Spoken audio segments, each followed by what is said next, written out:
Eu não acredito em Deus, mas até aí também. Não acredita? Mas por que você não acredita em Deus? Qual que é a boa? Cara, porque eu sou assim, esse cara tem que ter uma explicação, entendeu, cara? Se eu não Sim, envolver aqui, se eu não aparecer, é sim. igual extraterrestre, entendeu? Eu não acredito também, o pessoal até Sim. zoa comigo. Não acredito. Cara, enquanto ele não aparecer, igual dizia o Jô Soares, Enquanto não for... enquanto ele não aparecer na Praça da Sé, cara, eu não vou acreditar. Mas eu não, de novo, o pessoal sabe, aqui eu já trouxe o Rodrigo Silva aqui e tudo. Eu não tenho problema nenhum, cara, minha mãe é espírita, entendeu? Sim. E então, meu orientador, cara, de mestrado e doutorado, monge budista. Sim.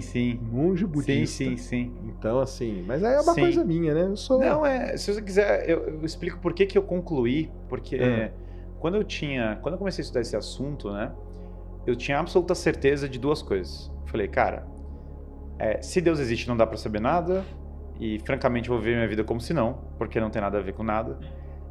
E a igreja era uma instituição manipuladora que controlou a história da humanidade e que era uma instituição pro mal. Esse é meu ponto de partida nessa discussão. E então eu entendo muito bem a perspectiva que parte do ateísmo, né? Porque era minha, entendeu? Então eu parti desse ponto. Entendi. E aí eu vou te falar um pouco a linha argumentativa que me fez concluir que Deus existe, que é uma via metafísica, né? Por quê?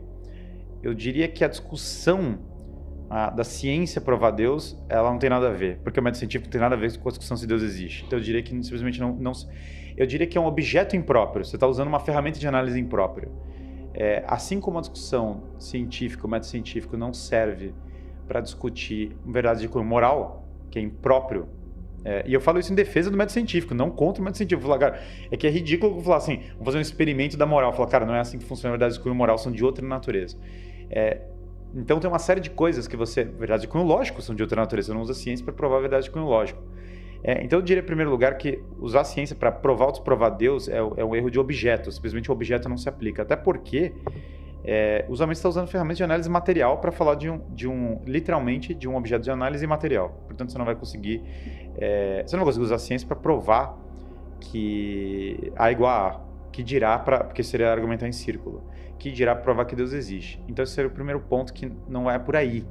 Daí, por isso que eu sempre acho um pouco louco. A perspectiva é mais comum, não estou falando isso para começar a polêmica religiosa, mas eu vejo que a linha argumentativa mais protestante, ela é um pouco exótica para mim. Talvez da minha perspectiva mais católica, tomista, ela é meio exótica, porque ela, ao invés de ir para metafísica, ela tenta entrar numa discussão científica que eu, francamente, não acho que vai chegar na conclusão que Deus existe, entendeu? Pela ferramenta que a galera está debatendo. Eu acho que simplesmente não é por aí que esse tipo de argumento não me convenceria olhando por aí. Isso eu acho que é meio coisa de protestante, mas não estou falando como pejorativo em relação aos protestantes, eu estou falando que não é incomum. E um dos motivos do porquê eu acho que acontece isso é porque na tradição católica tem uma discussão muito grande sobre metafísica. E a metafísica foi muito perdida como ferramenta de análise. E eu diria que o argumento fundamental para a existência de Deus, ou todos os argumentos bons, são metafísicos. Eles não são argumentos científicos, eles não são argumentos de cunho experimental, porque não faz o menor sentido, e eles são argumentos fundamentalmente de cunho metafísico. Bom, qual que é o argumento metafísico para a existência de Deus que eu acho fascinante? Então, primeira coisa, Aristóteles, quando ele vai discutir na metafísica, uma das grandes bases da metafísica é a discussão sobre atualidade e potencialidade. Então, atualidade nada mais é do que uma coisa que é efetivamente, e potencialidade é uma possibilidade. Então, essa garrafa pode cair, ela tem a possibilidade de cair, e ela está do jeito como ela está. Se ela cair de fato, a atualização dessa potencialidade, que é o que Aristóteles chama de movimento. Movimento para Aristóteles não é um movimento mecânico, né, que a gente está acostumado do Newton e outros. O que ele quer dizer por movimento, na verdade, o termo... Essa mudança aí, né? Que é a passagem da potência ao ato. Então, essa garrafa, se ela não tivesse potencialidade de cair, simplesmente não se aplicaria à queda dela, portanto, a potencialidade não é total. No entanto, Aristóteles vai falar, tudo que nós percebemos no mundo está em movimento. Porque tudo que nós percebemos está passando da potência ao ato o tempo todo.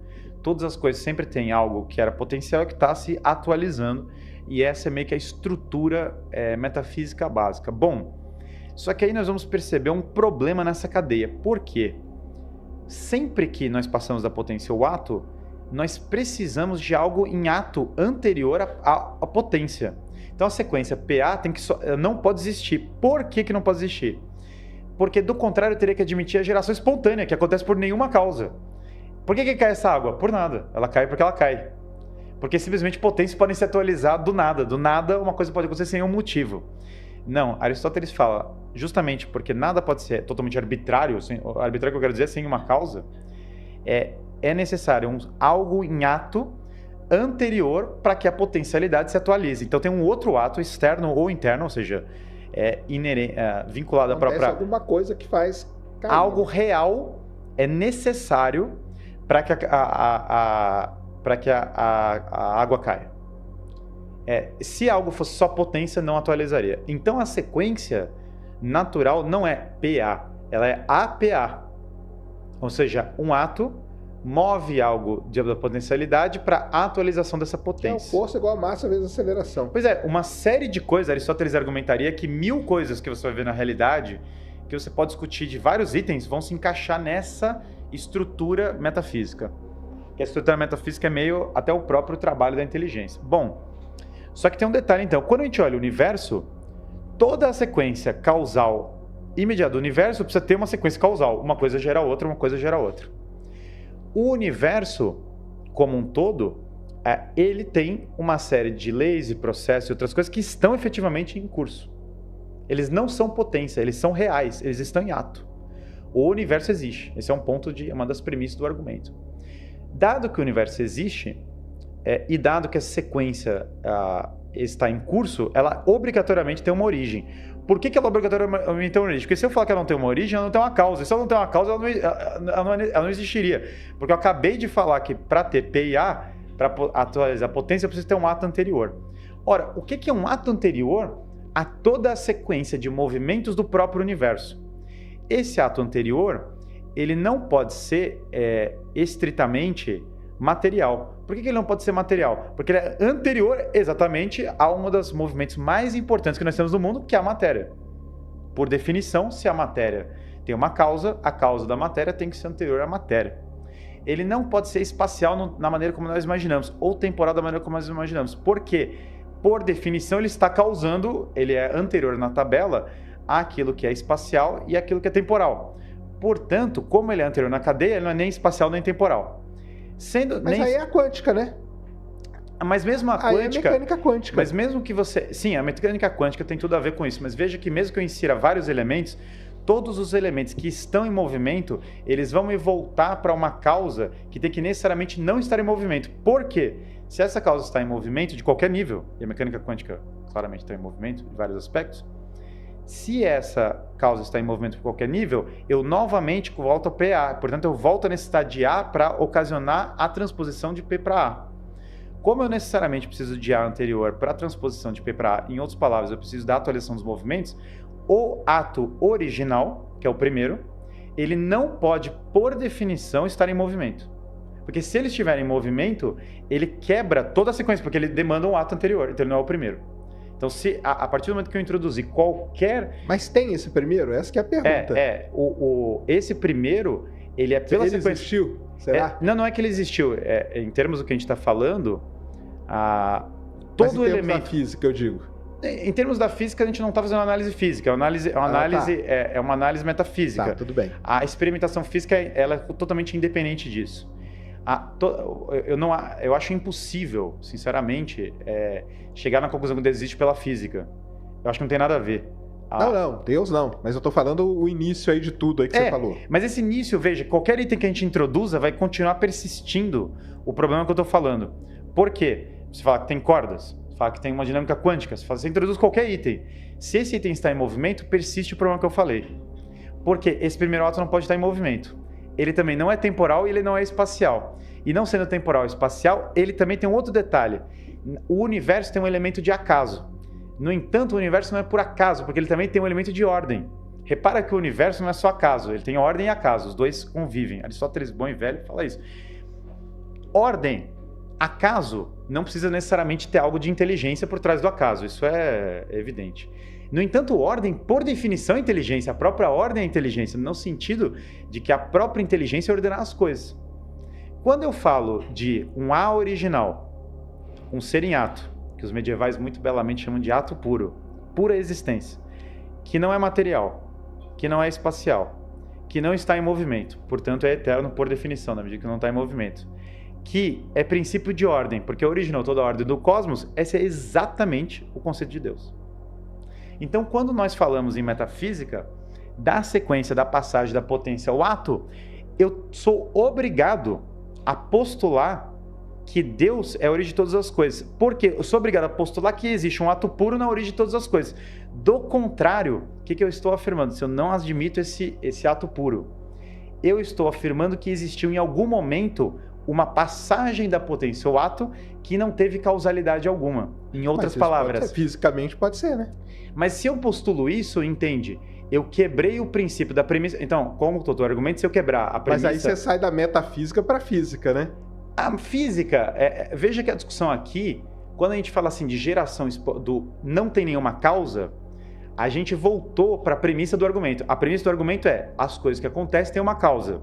Ah, sim. Se eu afirmar dessa premissa, né? Claro, mas todo argumento parte de uma premissa. Sim. Se eu afirmo que as coisas não necessariamente têm uma causa, qual é o problema da quebra desse argumento? Porque ele é um argumento tão bom.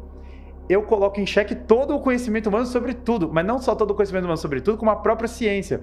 Porque se as coisas podem não ter uma causa, eu posso literalmente afirmar que a água caiu por nenhum motivo e não existe investigação sobre isso.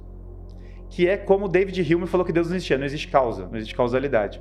Bom, mas aí o problema dessa lei argumentativa é que eu estou agindo contra a razão humana porque eu estou falando o seguinte, nenhuma causa. O John Lennox, que é um matemático, uma vez falou uma coisa fascinante. Você está andando na rua, você acha uma esfera, a esfera é super ordenada, super complexa. E aí você fala, o que é isso? Isso não é nada, isso não tem origem. Essa é a pergunta, essa é a afirmação mais anti-científica do mundo. Fala, cara, isso não é nada. Se você só falar que a esfera é o universo inteiro, não muda a pergunta, ela só continua maior. Então, o que eu diria? Que a prova... Tem um livro maravilhoso, recomendo fortissimamente para quem quiser se aprofundar nesse tema. A prova da existência de Deus, que é a prova do primeiro motor imóvel, que é essa que a gente falou, ou seja, toda a sequência do universo precisa ter uma origem, essa sequência é ato puro, ela é extremamente fantástica. O livro do Edward Feser, que aliás é filósofo da ciência também, baita cara, chama Refutando o Neoateísmo, a última superstição, 2 pontos, Refutando o Neoateísmo. E o que eu acho maravilhoso do Feser, que eu acho melhor do que a maior parte dos argumentadores sobre esse assunto, é que ele resgata, primeiro que ele entende ciência, portanto ele não perde o tempo dele usando uma argumentação circular para falar disso, porque, veja, por definição física, eu estudo da natureza, não tem outro negócio. Se eu estou falando da origem da natureza, o estudo da natureza não vai me entregar uma resposta da origem da natureza.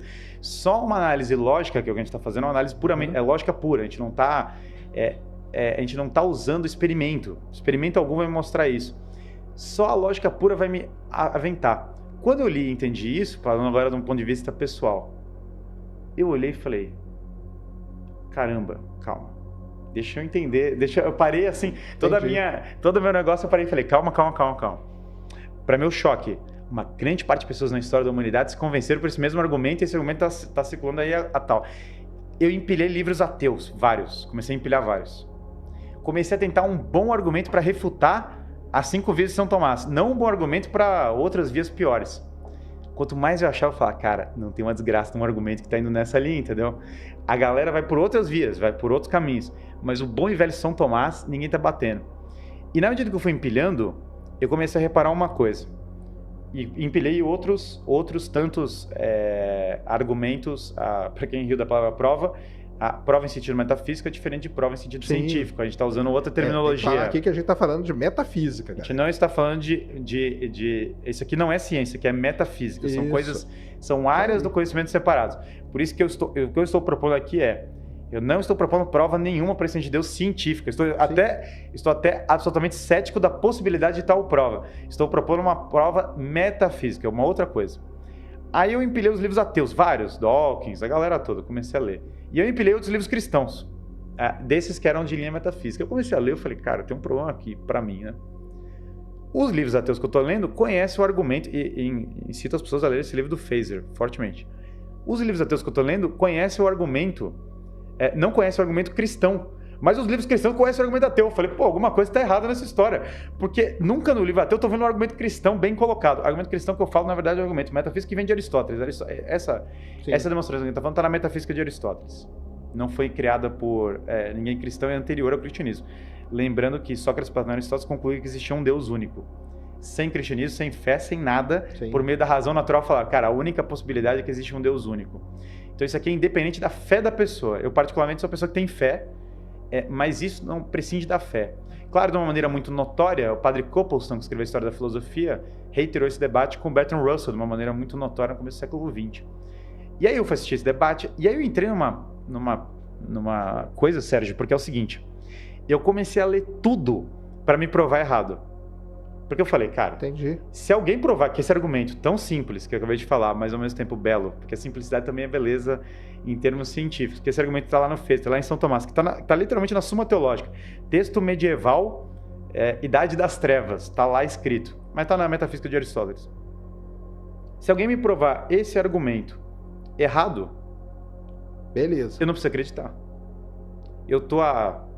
Aí você está tentando. Eu tô há 32 anos esperando alguém me provar esse argumento como errado. E nesse tempo, não só eu fui descobrindo que esse argumento não tem uma boa refutação, como na verdade uma modelo só fala assim, metafísica não existe, causalidade não existe, as respostas contra eram piores do que a encomenda, sabe, na minha leitura. Entendi. Aí eu me tranquei em casa, eu me converti literalmente assim, eu descobri a prova da existência de Deus, eu me tranquei em casa com a Suma Teológica, eu falei, eu vou refutar isso aqui, porque daí eu não preciso acreditar nesse negócio. E debate interno sério, porque eu levo a sério isso. Inclusive, na internet as pessoas adoram polêmica sobre isso. Eu sou muito aberto. Se alguém provar que eu estou errado, eu mudo. Inclusive, eu renuncio à crença em Deus facilmente. Se alguém demonstrar que o que eu acabei de falar está errado, eu realmente renuncio. Tranquilidade total. Só a pessoa me demonstrar, falar, Guilherme, está errado por isso, isso, isso. É por isso que o erro está aqui, é por isso. Novamente, estou 12 anos nessa. E aí, quando eu comecei a me chocar que ninguém sequer endereça o argumento de uma maneira boa, eu falei, cara, me tranquei na Suma Teológica. Sabe qual é o problema? Quanto mais eu lia São Tomás, pior ficava. Pior ficava pro meu lado, entendeu? Não pro lado de São Tomás. Eu falava, cara, esse cara tá mais inteligente que eu. O cara tá manjando do que tá rolando aqui de uma maneira muito pesada.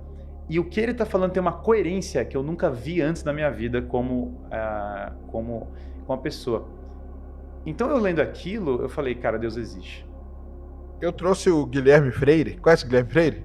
Guilherme Freire? Guilherme Freire é um cara que estuda filosofia e tal. Foi muito legal, porque ele falou assim, por que você acha que Deus não existe e tal? E ele foi me provar que Deus existe.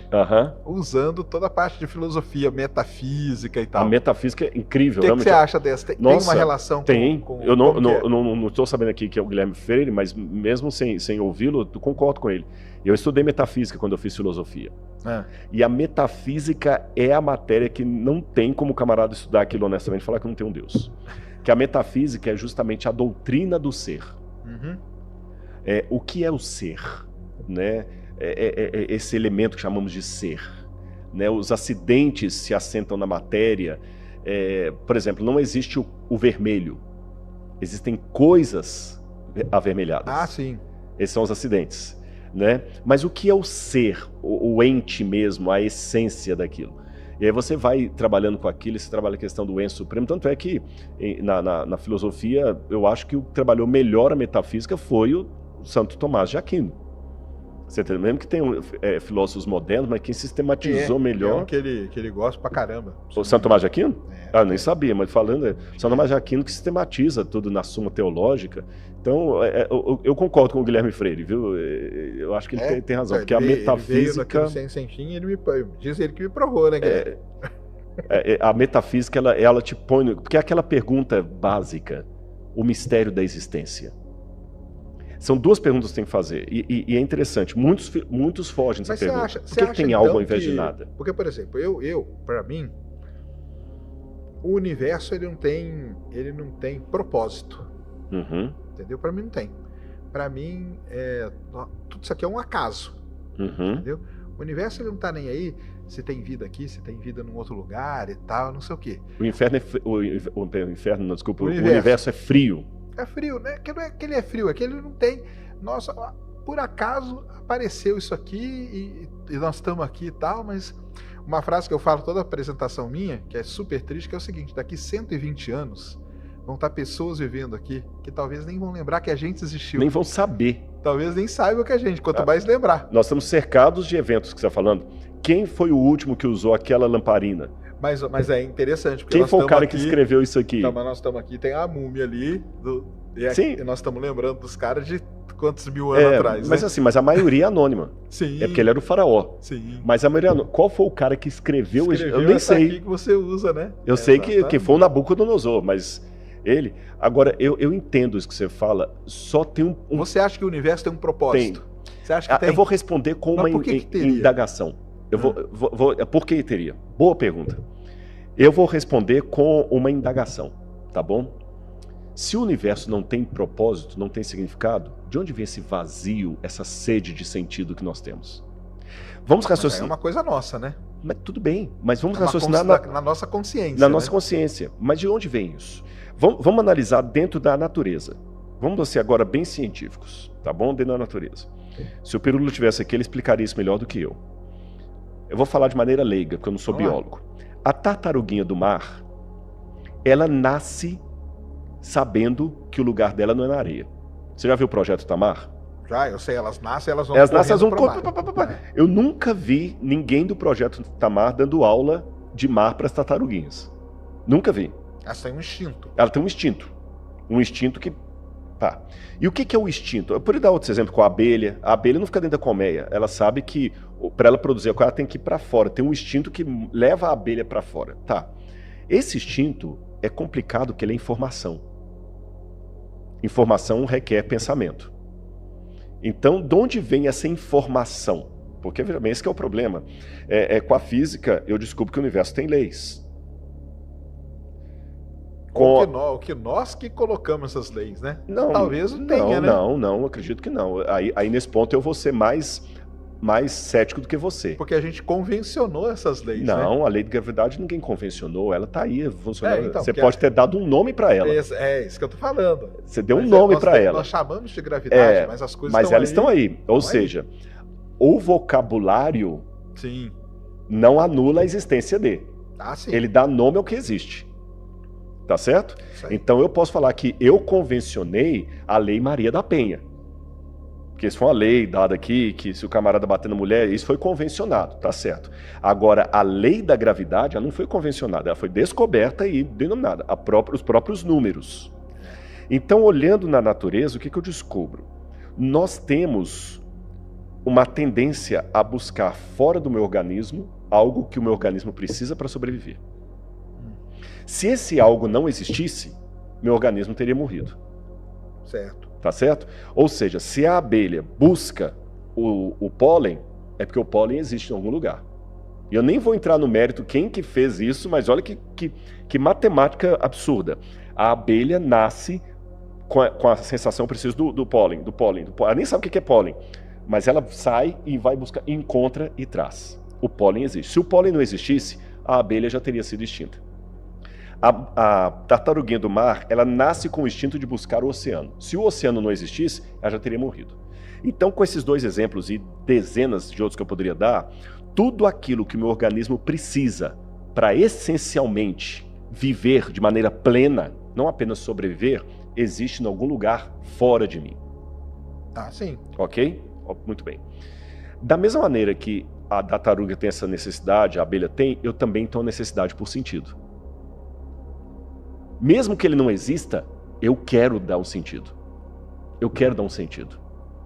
Mesmo que a vida eterna não exista, você gostaria que as suas filhas vivessem para sempre. Mas aí é um sentido que a gente quer dar da gente. Eu falo assim, o universo em si, ele não tá nem aí pra gente. Não, mas eu vou chegar lá. Aí eu vou chegar, aí que vou o ponto. E eu vou concordar com você. Eu tenho uma desesperada sede por significado que eu não consigo encontrar nesse ambiente. Então isso me faz chegar a duas conclusões. ou esse significado não existe, mas se eu falar que ele não existe, eu entro numa confusão. Se ele não existe, por que eu tenho essa necessidade? É uma coisa de falar assim, a necessidade da abelha pelo pólen, mas o pólen não existe. A necessidade da tartaruga pelo mar, mas o mar não existe. Eu tenho necessidade de eternidade, mas a eternidade não existe? Não, ela existe. Mas ela talvez não está nesse plano que eu alcanço. Aí que vem uma coisa que é uma linguagem, inclusive, da metafísica, que é a transcendência. A busca pelo transcendente. Aí o transcendente que obriga o... Mas aí não começa a ficar um negócio muito fora da realidade? Depende... Primeiro vamos falar a palavra realidade. Quem deu esse nome realidade foi Duns Scotus. Duns Scotus, o que é a palavra realitas? Em latim a gente fala realidade. Agora, o que é a realidade? Será que a realidade é necessariamente aquilo que perpassa pelo método científico? Não, claro. Ela é muito maior. Você entendeu? Então, assim, se eu consigo imaginar uma realidade que não perpassa pelo método científico, mas ao mesmo tempo eu não posso negá-la, mesmo sem poder mensurá-la, testemunhá-la, por que eu vou negar a transcendência de um Deus? Deus é um axioma muito forte para eu poder simplesmente falar o seguinte, não, eu não quero trabalhar com essa hipótese de trabalho. Agora, a boa notícia da Bíblia não é de que Deus existe. A boa notícia da Bíblia é que Ele me ama. Porque ele podia existir sem um brincalhão cósmico. Ele me ama, então ele entrou na história humana. E aí que é o problema, que a religião às vezes parece pequena demais e até ridícula aos ouvidos de alguém como Bertrand Russell, Richard Dawkins e outros mais. Por quê? Porque para Deus entrar no nosso mundo, ele teve que se diminuir. O Martinho Lutero, ele dizia que os homens usam uma máscara para esconder o rosto deles. Deus, ao contrário, usa uma máscara para se revelar. Que ele é tão grandioso, tão grandioso, tão grandioso, tão grandioso, que a única maneira de Deus ser compreendido é se ele diminuir. Porque se ele não diminuir, por exemplo, qual seria a dimensão de Deus? Se ele é um ser que antecede o espaço, o tempo... Teria que ser uma dimensão que a gente não conhece. Que não conhece. É isso aí sim. Mas para ele poder ser compreendido por mim, reduzir a nossa dimensão. Só que quando ele se reduz, ele parece muito pequeno. Tem um autor, Philip Yancey, que ele conta que um amigo tinha um... Mas aí como que vocês lidam com isso? De Deus ter reduzido? De Deus se reduzir a nossa dimensão, assim. Porque aí eu pude olhar para ele e entendê-lo. Enquanto a teologia me fala que Deus é onipotente, não está dizendo nada. Ele é onisciente, ele é eterno, não está dizendo nada. Agora, quando fala que ele se fez carne e habitou no meio de nós, eu comecei a compreendê-lo. A história do Philip Yancey, a parábola dele, é que tinha um amigo que tinha um aquário de peixes do mar. E era um trabalhão. O pH da água tinha que ser muito exato, aquela coisa toda, a salinidade, dava um trabalhão. Mas toda vez que chegava o carão lá, os peixes corriam dele. Às vezes ele ia só jogar comida, os peixes corriam. Aí um dia ele reclamou, falou assim, poxa rapaz, esses peixes eu gasto tanto para mantê-los aqui e eles correm de mim. Outro falou assim, é porque você está muito grande para eles, parece um deus. Então como é que eu faço? Ele falou, tem um jeito. Se você virasse um peixe... Aí você poderia alimentar eles. Eles não iam ficar com medo de você. Entendi. Mas eles também poderiam te rejeitar. E esse é um ponto vulnerável de Deus. Deus, ele pode ser rejeitado. É o único ponto vulnerável de Deus. Ele não obriga. Agora, para fechar isso aqui, eu digo até uma coisa. Daqui a pouco a gente vai entrar na minha live também, viu? Eu quero dizer uma coisa, até pegando você como... Você tem uma experiência que eu ainda não tive o privilégio de ter. Estou em busca, eu e Laura. A paternidade. Ah, sim. Eu não tenho filhos. Por mais didático que você seja, Sérgio, por mais, assim, bom professor, se você tentar me explicar com equações, com quadro negro, com comparação, não dá. Se eu falar, Rodrigo, experimenta. E eu, como não tenho filho, falo, não, mas como é que é esse negócio, Sérgio? Você vai ver. Quando você tiver o seu, você vai ver. Então, com Deus é a mesma coisa. Chega um momento que a única coisa... Por isso que eu falo que Deus não precisa de advogado, precisa de testemunha. Que eu só posso dizer o seguinte, Sérgio, experimenta. Que o dia que você tiver uma relação com o transcendente, com o autor da vida, você vai ver que ele vai falar no seu coração de tal maneira que as dúvidas não vão desaparecer, como no método científico.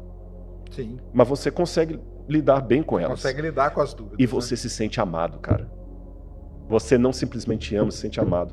Aliás, se tem uma oração que um ateu pudesse fazer, Senhor, que tu existas. Amém.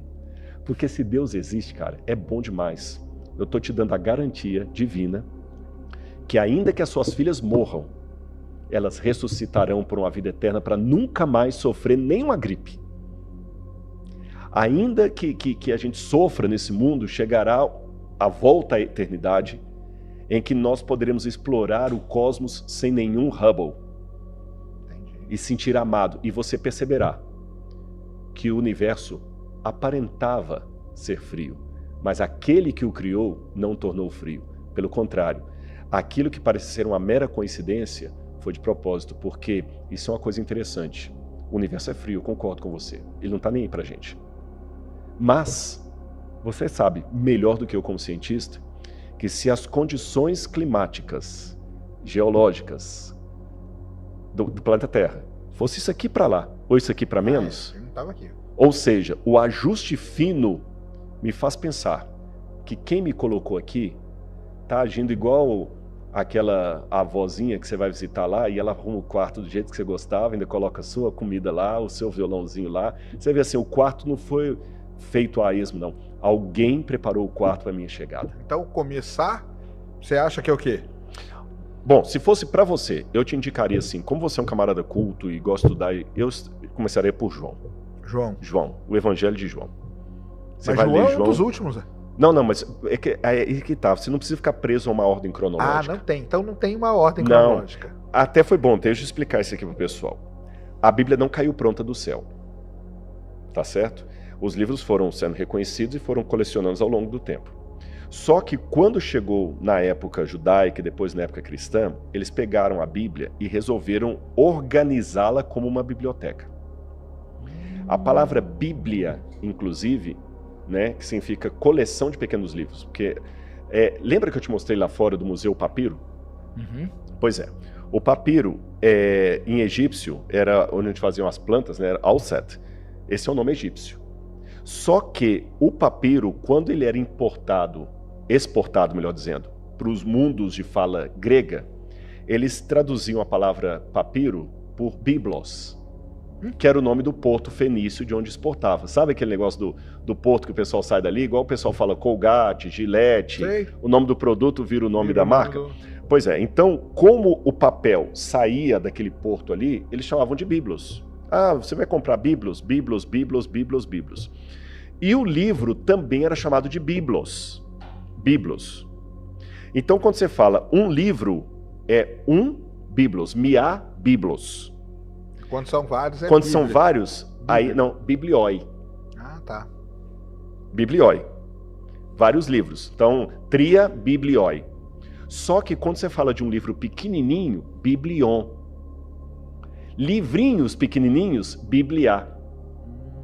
Na ciência você faz isso também, quando você faz do grego ali. Então, Bíblia significa uma coleção de pequenos livros. Aí, como são 66 no cânon protestante, e você tem 7 livros a mais no cânon católico, que são os deuterocanônicos, que os protestantes chamam de apócrifos, não vou entrar no mérito da questão, resolveu-se então organizar essa biblioteca em livros. Então, os 5 primeiros livros da Bíblia são chamados de Pentateuco, Penta, os 5 livros de Moisés, Teokos significa prateleira, os 5 livros, o Pentateuco, a lei. Aí depois vem os livros históricos, que vai desde Josué até o livro de Ruth, Neemister. Depois começa Jó até Eclesiastes, a seção dos livros poéticos, cantares poéticos. Depois de Isaías até Malaquias, proféticos. Então aqui eu tenho as áreas do Antigo Testamento. O Pentateuco, livros históricos, poéticos e proféticos. No Novo Testamento, 4 contam a vida de Jesus, os 4 evangelhos. Atos conta a história da igreja, então tem evangelho e Atos. Depois vem as epístolas, que são as cartas que Paulo escreveu para as igrejas, João escreveu, terminando com o Apocalipse. Então assim que seria a divisão da Bíblia como um todo. Entendi. Mas começando por João, uma boa pedida. Gente, quem acha que o Sérgio deve começar a ler a Bíblia pelo João? Eu li um pedaço da Bíblia pro Henrique Cristo. Pro Henrique Cristo. Tive lá com o Henrique Cristo. Eu vou fazer o seguinte, galera, eu vou fazer uma promessa aqui. Eu vou mandar uma Bíblia de presente pro Sérgio e vou marcar para ele ler o Evangelho de João. Pronto. E a cara de Jesus, como que ele era? A fisionomia dele? Porque isso é uma questão... Sim.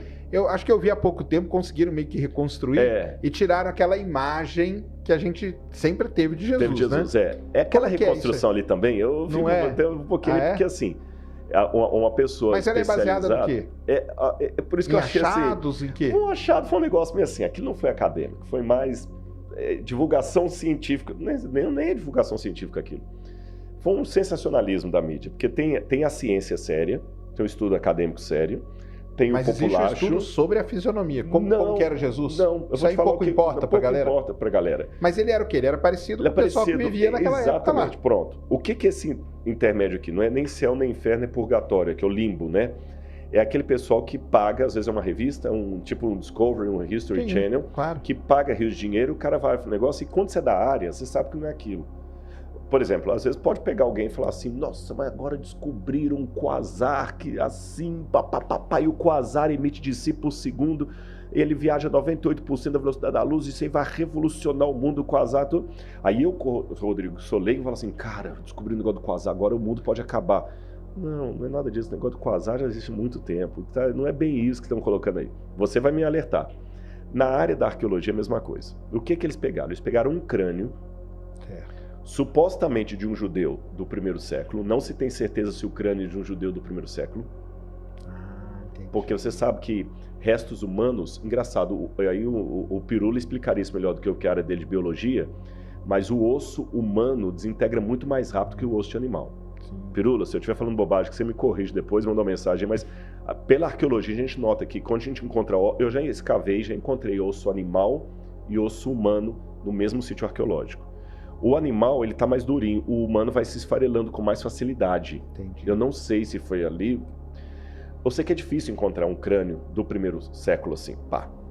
Segundo, por leis religiosas que tem nos países do Oriente Médio, judeus muçulmanos, eles não emprestam um crânio humano para fazer um negócio daquele assim gratuito.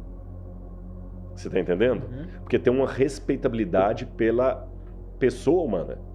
Existe uma ética. Você não pode pegar assim, um cadáver. Não, tem um respeito, é um ser humano. Foi um ser humano. Então, primeiro, aquele crânio ali, qual a procedência dele? Ninguém sabe. Entendi. Segundo, quando fizeram a reconstituição lá, aí assim, dá todo um viés assim, laboratorial, o cara de jaleco, olhando no microscópio, tá, a medicina forense e tudo e tal. Você sabe que tem coisas que você não tem como reconstituir. A cartilagem, eu posso ter uma ideia que o camarada tinha um nariz negroide, porque ele era daquela parte da África subsaariana e tudo mais. Eu posso sugerir que o sujeito fosse loiro porque ele foi encontrado lá na Sibéria, e era o pessoal mais branco, mais caucasiano. Eu posso sugerir isso, mas orelha, cartilagem, nariz, pelo, cabelo, não tem como você saber. Pode saber se era homem, se era mulher, se era velho, se era criança, se era adulto. Aí pegaram e começaram. Isso aqui tudo, então, é licença poética. Quando desenharam o nariz do cara e tudo e tal, aí puseram aquela barba e tudo mais, assim era Jesus. A ciência agora dá o novo mapa de Cristo. O que eu posso falar do rosto de Jesus? Eu posso falar para você o seguinte, ele deveria ser uma pessoa como um judeu de sua época. O biotipo do judeu da época, que é diferente do biotipo do judeu de agora, porque agora você tem um judeu askenazi, você tem um judeu da Espanha, o sefaradita, tem o judeu da Polônia, então quer dizer, tem vários tipos de judeus. Aí foi misturando, né? E tem o judeu etíope. Você vê em Israel, judeu da minha cor. Tá lá no exército, lá, falando hebraico, tudo judeu, de origem etíope. Você tem judeu loiro. Você tem judeu com aquele nariz mais afinado, assim. Então, tem que pegar qual que era a característica do judeu da época. Então, Jesus deveria ser um sujeito de estatura mediana, porque, pelo que a gente vê dos ossários que encontraram os fêmurs da época, a gente nota que a população era baixa, em torno de 1,60 m e poucos. Caramba. Eram baixinhos, eram pequenos. Baixinhos, os judeus tinham uma estatura baixa. Jesus deveria ser uma pessoa troncudinha, porque ele trabalhava com construção. A profissão dele era tecton. Tecton que o pessoal traduz como marceneiro ou carpinteiro, mas não tecton. Você não fala da tectônica de placas? Olha o mundo grego aí ajudando a gente. Claro. Tecton é construtor. O chefe dos arquitetos, dos construtores, é o arquitecton. Então eles eram um tecton, né? A tectônica de placas, como é que as placas vão se construindo, se avolumando. E é pedra. Então ali na região da Galileia, trabalhava com pedra pesada e tudo andava a pé. Forte. Jesus era forte, tanto é que ele aguentou, carregou a cruz. Carregou a cruz, né? Depois de ter apanhado a noite toda, foi forte ali e tudo mais. Então ele veio ser forte. O nariz, o perfil do judeu é aquele nariz assim, tipo arqueado, sabe? Bem arqueado assim. Barba volumosa. A pele devia ser uma pele mais azeitonada, porque eles estavam muito expostos ao sol. Né? Direto. O sol direto. Cabelo mais crespo e farto. Cabelo mais crespo e farto. Isto é o que eu posso concluir da aparência. Algumas coisas que eu falei estão em consonância com esse estudo que você mencionou aí. Né? Que também coloca um cara meio ali e tal. É que também eles não podiam fugir muito, porque senão ia ficar muito esquisito. Né? Agora, o que Jesus não era definitivamente é aquele ser quase com carinha efeminada, olhinhos azuis, aquela barba assim, com a carinha assim. Aquilo ali é uma construção. Sabe que aquele Jesus foi baseado em Luís XVI, né? Porque tinha a época todo Luís XVI, toda da França. Que ele era o padrão, né? É o padrão de beleza. Entendi. Então Jesus foi o padrão de beleza. Então, caramba, ele era baixo. Porque não pode colocar ele baixo, né? Porque senão como que ele ia chegar nos lugares, né? Exatamente. Chegar impondo ali, impondo. E não, né? Que coisa, né? É muito complicado, né? E aí, essa parte aí que você falou, né? Que, cara, assim, eu sou ateu e tudo, mas eu acho sensacional essas histórias, viu? Acho sensacional. Não, elas fascinam, elas são legais. Fascinam. A fase final ali, que você falou que ele carregou a cruz, então o negócio, a cruz existiu, ele foi crucificado. Tudo isso aí já é comprovado. Arqueologicamente. Sim, arqueologicamente. Inclusive, vou dar algumas evidências para você. Só pra gente contextualizar, era algo comum na época. Muito, milhares, se não milhões. Eu tô resistindo a falar milhões, mas eu tô quase falando milhões. Não posso falar milhões com certeza, mas milhares eu posso. Milhares de pessoas foram crucificadas pelos romanos. A cruz era uma coisa tão detestada que a palavra crux, em latim, era um xingamento. Caramba. Quando eu queria te amaldiçoar, eu falava crux. Teve uma época que eu vou lembrar o nome foi perto da época de Cícero. Tinha um advogado chamado Rabirus. Não, minto. O Rabirus é o que estava sendo acusado. E o advogado, na época de Cícero, colocou uma norma, uma jurisprudência, em que a palavra crux não deveria ser pronunciada diante dos ouvidos de um cidadão romano. Seria como falar um palavrão aqui. Existem certas palavras que o YouTube hoje também... Sim, barraria, né? Crux era uma delas. Entendi. Aí havia 5 formas de pena capital dos romanos.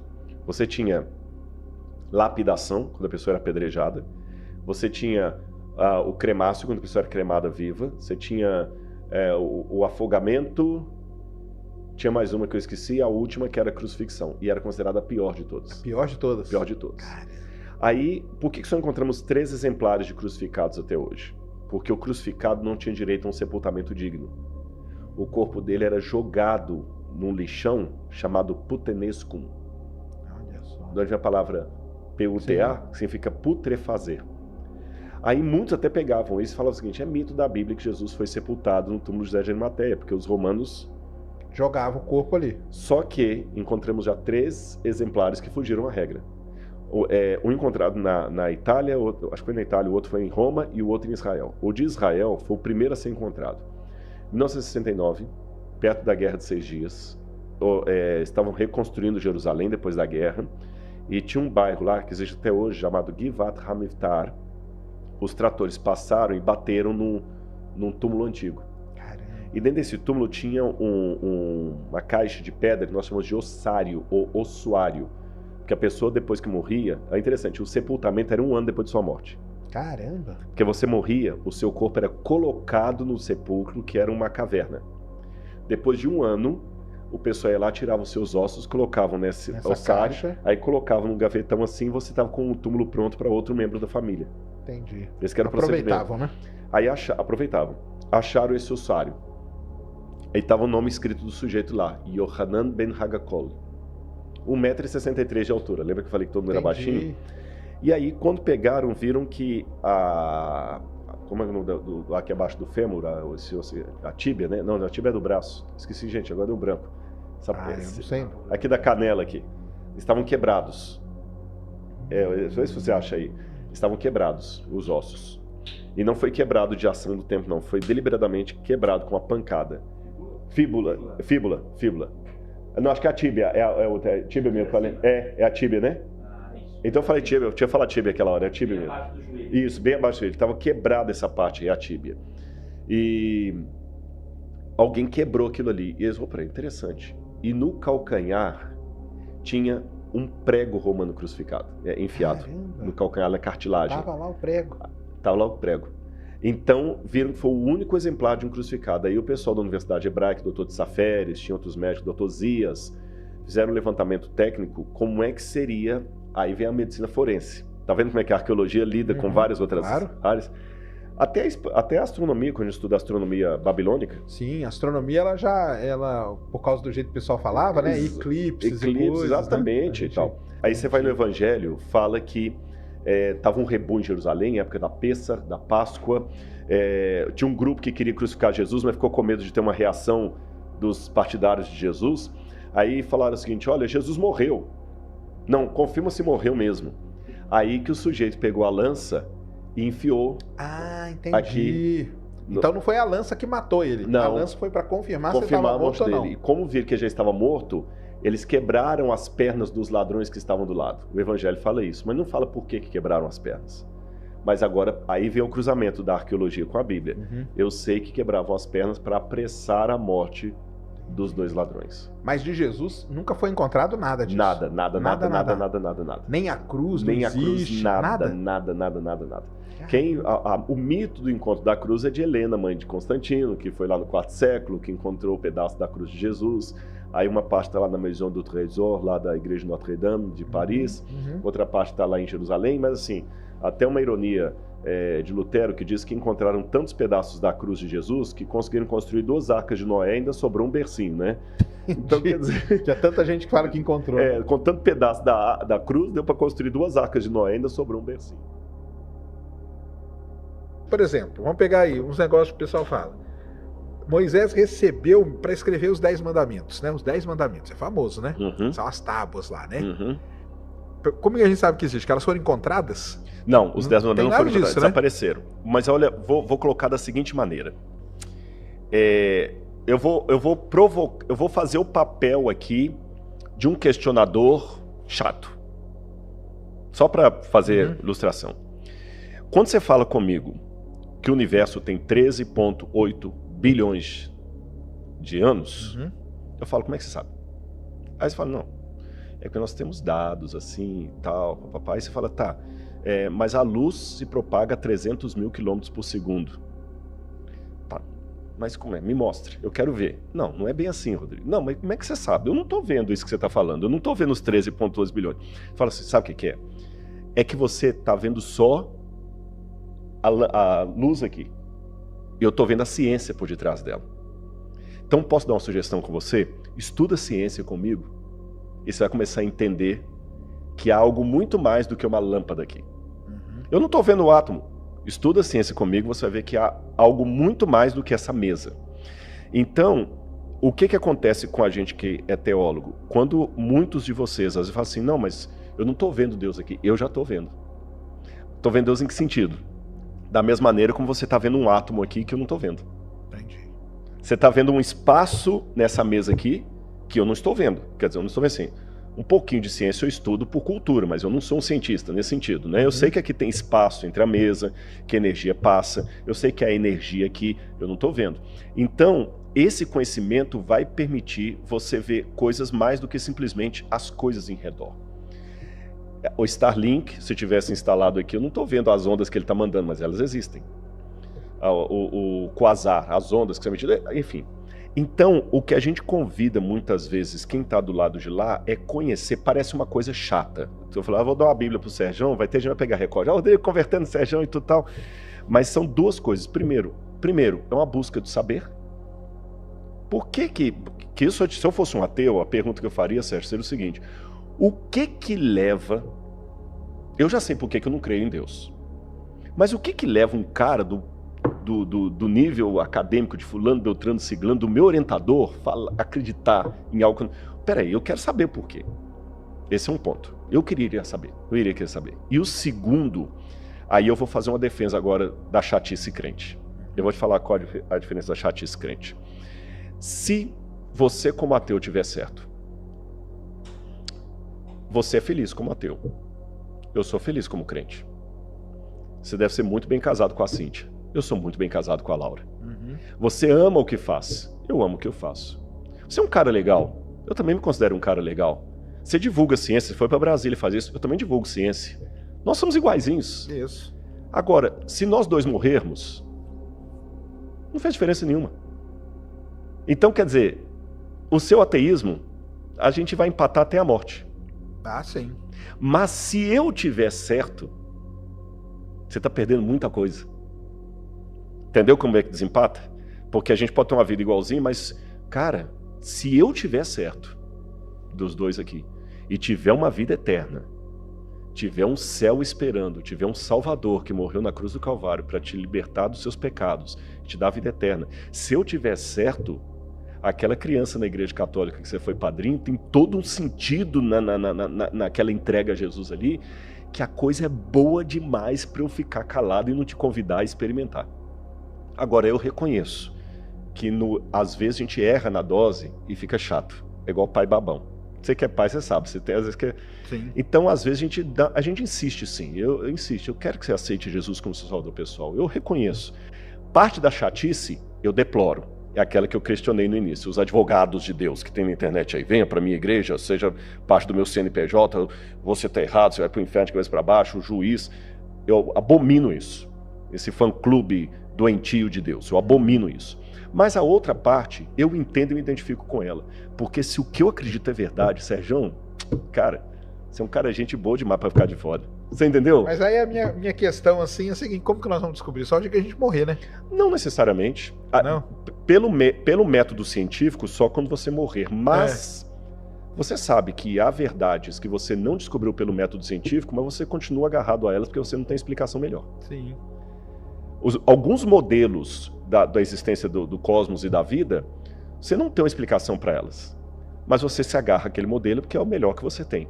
Hoje o modelo melhor que eu tenho é esse. Essa é uma diferença entre o ateísmo e o teísmo. Vou te explicar. Me ajuda aqui agora, que me deu um branco, aquele da matemática que fez a incompletude. Gödel. O Gödel, galera, se eu errar aqui me corrija o Sérgio, que eu estou entrando na sua área aí. O Gödel, ele mostrou que a matemática ela é incompleta, porque haverá muitas verdades que não vão passar e ela até se contradiz. Uhum.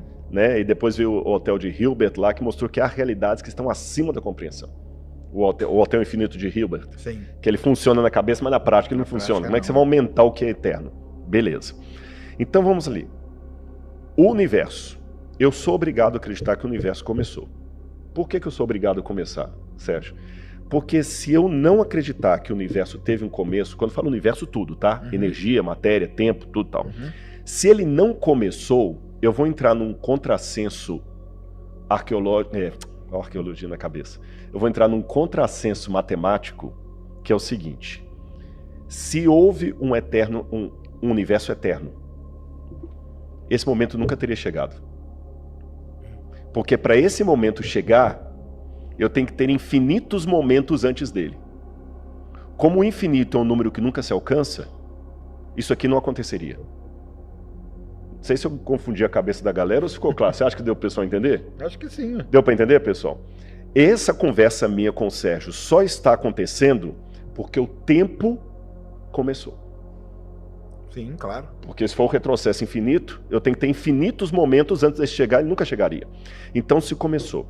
Aí vem aquela questão: se começou, por que existe algo ao invés de nada? Sendo que antes não havia nada. Aí vem aquela questão: a ciência não tem resposta para isso. Beleza, eu concordo. Não tem. A ciência sabe que a vida está aqui, mas não o porquê. A ciência sabe o como, mas ela não sabe o porquê.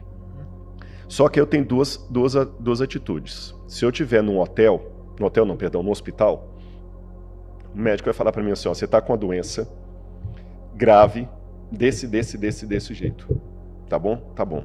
Só que aqui na cidade, eu moro em Engenheiro Coelho, uma cidade pequena, nós não temos tratamento para a sua doença. Eu tenho duas atitudes. Sair dali e ir para casa, esperar morrer, ou procurar outro hospital que tenha resposta. Capacidade para te curar. Exatamente. Então o que acontece?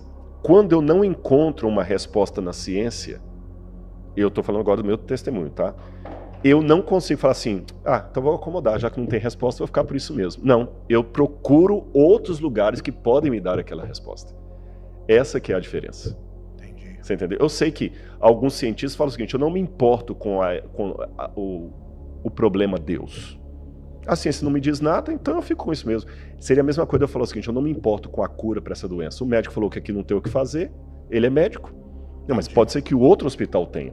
Então, por isso que eu acho que a ciência e a religião, elas podem ser até complementares, não adversárias.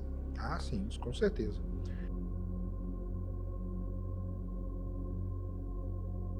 Mas o lance das tábuas, que o pessoal fala. Os 10 mandamentos. Dos 10. Uhum. Ela não... Moisés recebeu uma luz, aquilo lá o que acontece? É assim que você interpreta, não? Eu interpreto que Moisés teve uma visão sobrenatural de Deus, que foi algo realmente... Porque tem duas fases, né? Então uma fase que o próprio Deus escreve, uma fase que ele manda Moisés escrever. De qualquer maneira, em ambas as ocorrências, foi Deus agindo. Então vamos colocar ali. Agindo de maneira bem racional, Sérgio, isso parece ridículo. Eu vou dar outros exemplos do que parece ridículo. Deus entregar 2 tábuas de pedra para Moisés, ou mandar Moisés lavrar 2 tábuas para escrever os mandamentos direto do Deus, parece ridículo. Falar que uma mulher chamada estava virgem e deu à luz a um menino sem nenhuma presença de espermatozoide dentro do útero dela, também é ridículo. Nenhum ginecologista vai falar que isso procede. Falar que um homem chamado Jesus andou sobre as águas, isso é ridículo. Falar que o próprio Moisés abriu o Mar Morto, abriu o Mar Vermelho, né? Mar Vermelho. Também parece ridículo.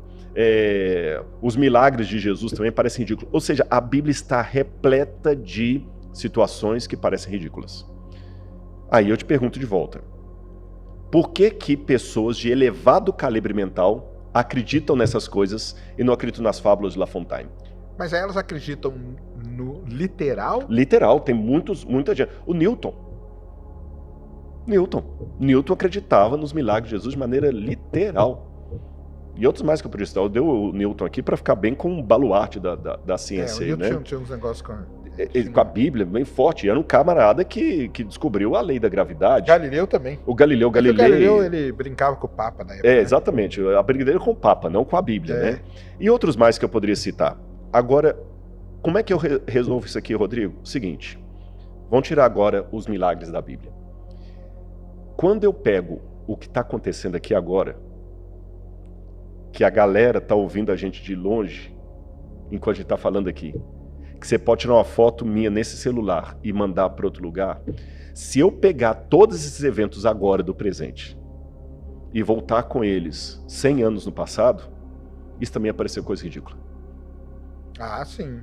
Entendi. Você entendeu? Todo mundo fala assim, isso é impossível. Se eu entrasse numa máquina do tempo, hipotética, voltasse lá e falasse, né? Gente, vai chegar um tempo em que vocês vão poder mandar uma imagem real sua para alguém que está do outro lado do planeta.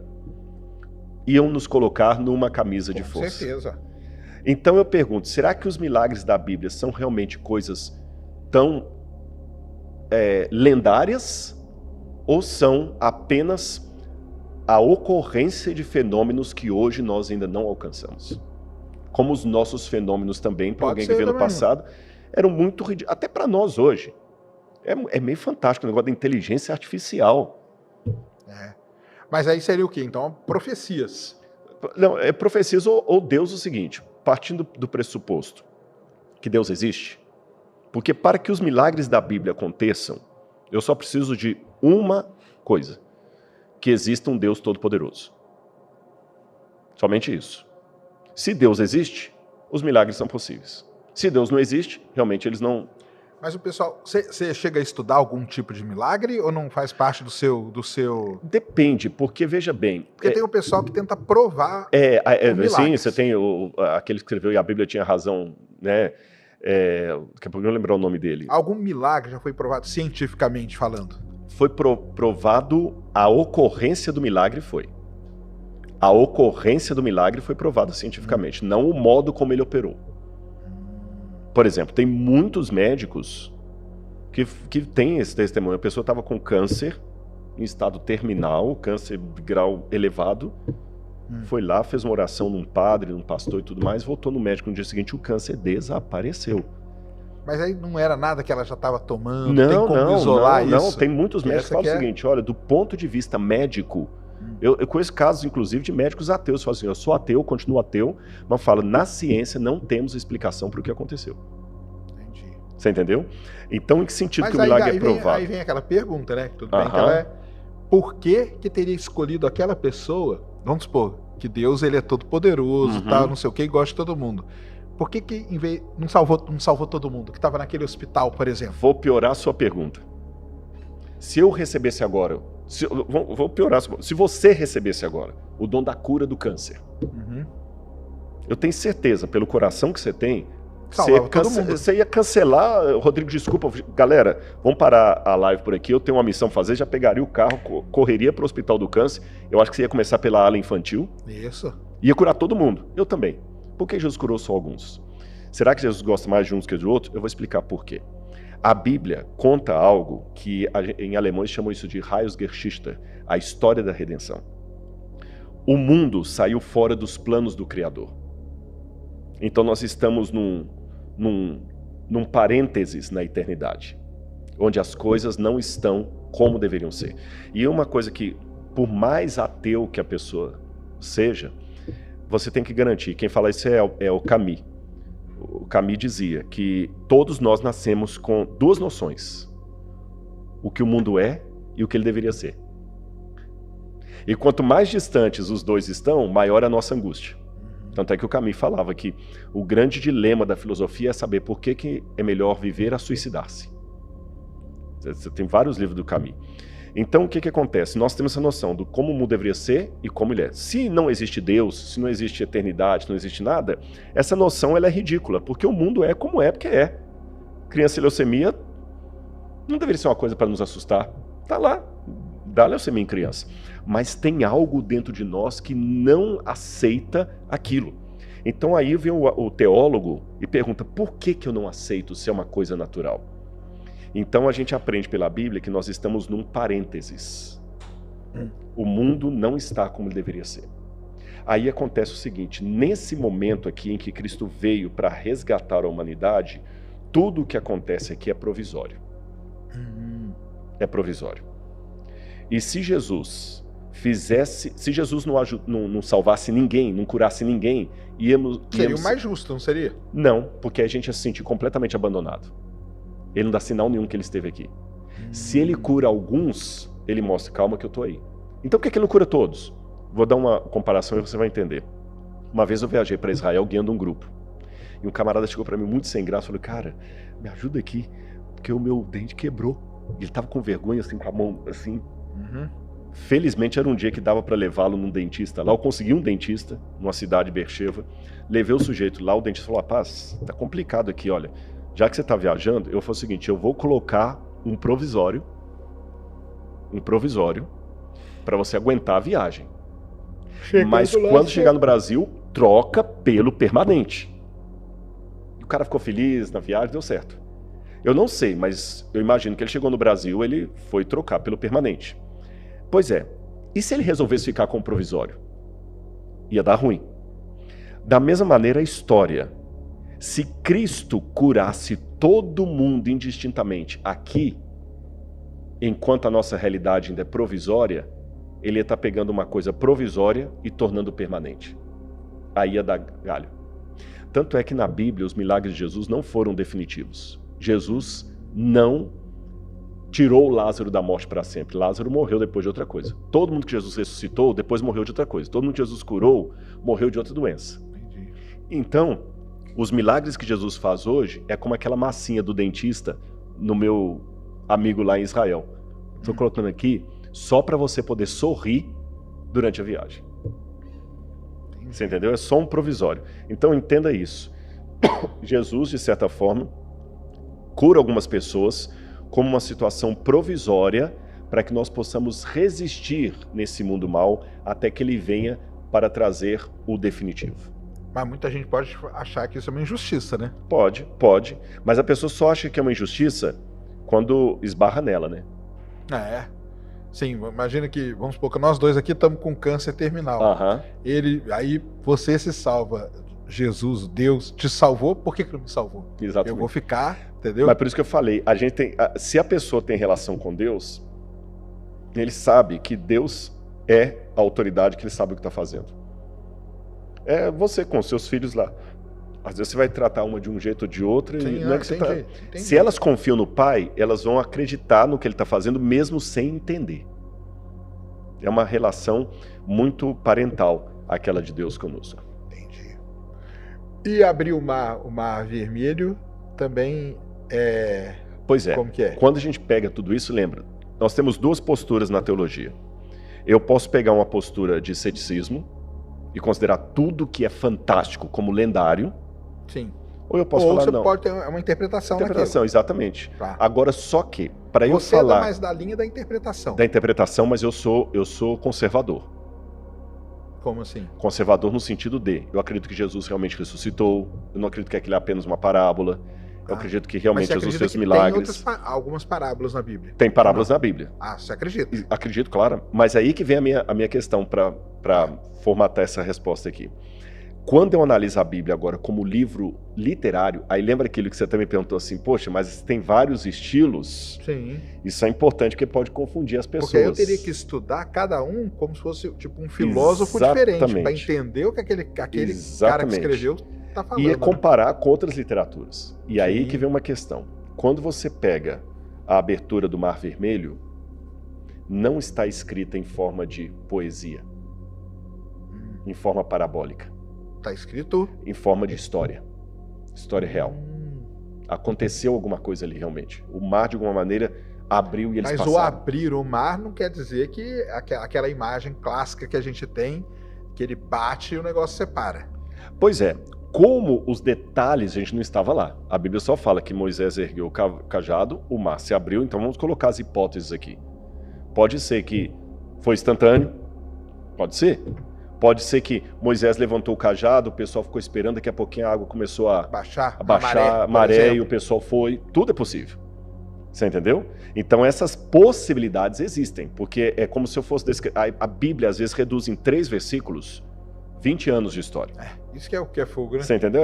Então você tem que saber separar assim, olha, o Sérgio... Foi o seguinte, o Sérgio veio para Campinas, aí ele estudou em Campinas e tirou o diploma dele aqui. Tá, mas eu contando isso assim, parece que você veio para Campinas na terça-feira, na quinta-feira você saiu com o diploma. Você ficou 5 anos aqui. Isso. Tá certo? Então esses detalhes tem. Agora o que a gente não pode fazer é ficar tentando encontrar um arranjo histórico para justificar aquilo ali. Não, na verdade, aquele que tem uma época do ano mesmo que a maré fica baixa, o pessoal aproveitou isso, mas tá, mas como é que explica então que o exército de Faraó depois morreu afogado? E detalhe, você sabe que agora que nós estamos fazendo esse bate-papo aqui, teve um achado arqueológico importantíssimo, que foi a tumba de Tutmose II. Você falou, explica aí o que é isso. O Tutmose II era o marido de Hatshepsut, não precisa dar nó na língua com esses nomes não, e na cronologia bíblica, o Tutmose II provavelmente era o pai do faraó do Êxodo, Tutmose III. Êxodo, explica aí para quem não sabe o que Êxodo é o segundo livro da Bíblia que conta essa parada da abertura do Mar Vermelho. Foi por onde passaram os hebreus, quando fugiram do Egito. E na tumba do Tutmose III, há uma oração da Amduat. Todos tinham a oração da Amduat, mas a dele tem uma oração específica na 12ª hora, onde ele implora ao deus Horus que traga ar para a multidão que morreu afogada por seguir a sua carne. Tem ali atrás, não vai dar para a câmera pegar, mas você consegue ver, estão vendo ali atrás aquele papel ali, um papiro? Papiro de Ipulver. Esse papiro, o original dele está na biblioteca de Leiden, na Holanda. E o papiro de Ipulver é um papiro egípcio, um documento egípcio, onde o Ipulver, que era um escriba egípcio, ele clama ao deus Horus, de novo, por que as desgraças estavam acontecendo no Egito. E ele fala, ó deus Horus, por que o Nilo se tornou em sangue? Por que as trevas estão em toda parte? Por que os filhos dos nobres estão morrendo de maneira inesperada? Por que os escravos estão fugindo e levando no seu pescoço o nosso ouro? Olha, Rio Nilo se tornando em sangue, crianças morrendo de maneira inesperada, trevas por toda parte. Aí agora tira o papiro Ipulver, vai ler o Êxodo, as 10 pragas de Moisés. Entendi. Então você vê um testemunho das pragas de Moisés para alguém que estava lá. Então alguma coisa aconteceu. Você está entendendo? Porque aí o problema, eu acho que é encontrar essa relação, né? Porque o que é a tal da praga?